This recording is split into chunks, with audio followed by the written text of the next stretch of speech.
O'tkir aka necha yildan beri chorvachilik bilan shug'ullanasiz? Esimni taniganimdan beri chorvadaman. Bu qayerdan keldi bu zotli chorvaga o'tish fikri? Oddiy molga qaraganda qiyin emasmi bularga Yo'q, qarash? qiyin emas. Bitta bor oddiy molim bel oldim. Bular qiyin emas. Faqat men yozni chillasidan o'tkazib olsam bo'ldi. Issiqdan sal o'tkazaman, bo'ldi, bu yoqqa ketadi. Oddiy chorvani 10 millionga sotgandan ko'ra buni 18 millionga sotganim foydada. Beruniy Agrostarni silosdan oldingiz ham vakuumlangan, qadoqlangan. Oldik, hammasidan oldik. Qalay, sifati yaxshimi, yoqdimi, ma'qul bo'ldimi sizga? Menga sifati birinchi kun chala-chala edi. Keyin bir qopdan beri bir qopda urib tashladi. Oldindan berganmisiz unaqa silos? Yo'q, umuman bermagan. Bunaqa ko'rmaganmiz mol. Endi mana boshlandi. Shu yerda endi ochilgani uchun shu yerdan olib, endi olib kelib probaga men berdim, yedi. Endi yana olib kelaman. Lekin yaxshi doni. Qornin to'yishi yaxshi ekan. Pashti ichida 30% dan ko'proqda, lekin don. Mahsuloti ko'p, lekin yaxshi. O'zimizni yemga qaraganda bu ham yaxshi. Narxi ko'taryaptimi? Narxi qanaqa? O'zim hashak yig'ardim oldin.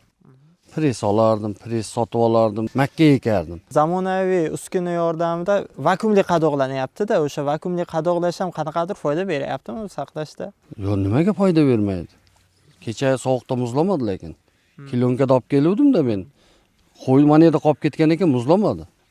Lekin sutidan ham bir foyda qildik. Yarim litrlik qo'shildi, ko'z tegmasin.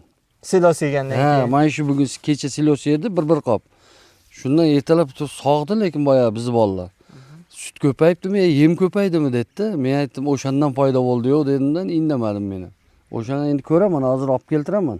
Qolganlarga ham tavsiya qilasizmi bu silos? Nimaga qilmaymiz? Hozir endi bunday, masalan 3000 dan pres qildirgandan ko'ra, 20 mingdan beda pres olgandan ko'ra, tayyor mana shu ma'qul ekan menga. Silos mana shu ma'qul ekan. Ozuqa ancha yaxshi bo'lib qoldi nisbatan. Mana aytyapsiz, qimmat edi deyapsiz-da. Preslash boshqa. Endi chorvani yana ko'paytirasiz. Xudo xolasa mana hammasi urg'och. Yana birdan boshlab yana tug'ib boshlaydi.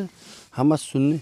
Sun'iy urug'lantirish orqali ko'paytirasiz. Hammasi sunniy meniki. Bu nima uchun? Sifati buzilmasligi uchunmi? Yo'q, men boyag'ida aytdim-ku, 1,5 yosharni 10 millionga sotmayman, 9 oylikni 18 millionga sotaman.